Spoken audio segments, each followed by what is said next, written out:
الحمد لله وكفى وسلام على عباده الذين اصطفى أما بعد. فعن عبد الله بن عمرو رضي الله عنهما قال لي رسول الله صلى الله عليه وسلم: يا عبد الله، لا تكن مثل فلان كان يقوم الليل فترك قيام الليل. صحیح بخاری۔ حضرت عبداللہ بن عمر رضی اللہ عنہما سے مروی ہے، وہ فرماتے ہیں کہ رسول اللہ صلی اللہ علیہ وسلم نے مجھ سے کہا: اے عبداللہ، فلاں شخص کی طرح نہ بننا، وہ رات کو قیام کرتا تھا، پھر اس نے قیام لیل کو چھوڑ دیا۔ یہ حدیث مبارکہ آج کی ہماری پوری تعلیم کا خلاصہ ہے۔ نبی کریم صلی اللہ علیہ وسلم ہمیں یہ سکھا رہے ہیں کہ نیکی شروع کرنا بہت بڑی بات نہیں، بلکہ اسے جاری رکھنا اصل کامیابی ہے۔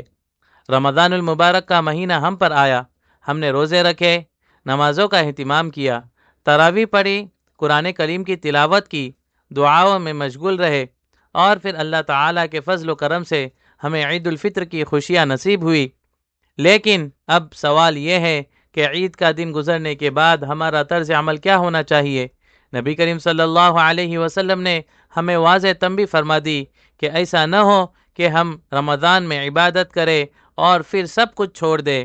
یہ طرز عمل اللہ کو پسند نہیں۔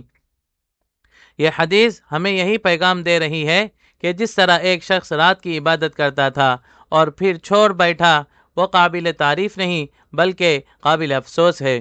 بالکل اسی طرح اگر ہم رمضان میں عبادت کریں اور رمضان کے بعد چھوڑ دیں تو ہمیں سوچنا چاہیے کہ ہم کہیں اسی مثال میں تو نہیں شامل ہو رہے ہیں۔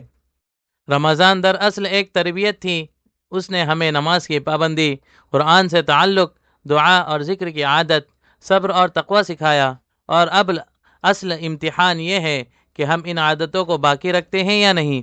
علماء فرماتے ہیں کہ نیکی کی قبولیت کی علامت یہ ہے کہ اس کے بعد بھی نیکی نصیب ہو۔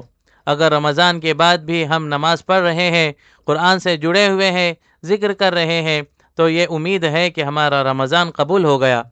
رمضان کے بعد ہمیں خاص طور پر چند چیزوں کا اہتمام کرنا چاہیے۔ سب سے پہلے نماز کی پابندی۔ رمضان میں ہم نمازوں کے ذریعے مسجدوں کو آباد رکھتے ہیں، اسی طرح رمضان کے بعد بھی ہمیں اپنی نمازوں کی حفاظت کرنی ہے۔ دوسرا، قرآن کریم سے تعلق۔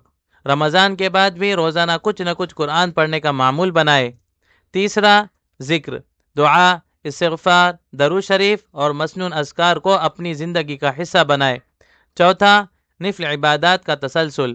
رمضان میں جو ذوق و شوق پیدا ہوا اسے ختم نہ ہونے دے، کبھی کبھی ہی صحیح مگر جاری رکھے۔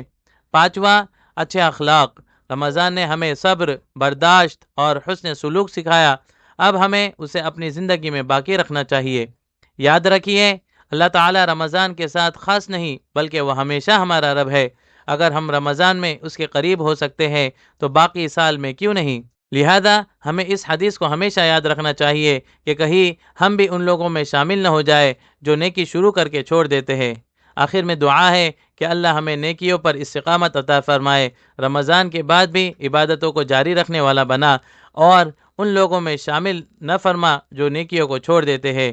آمین یا رب العالمین، وآخر دعوانا ان الحمد للہ رب العالمین۔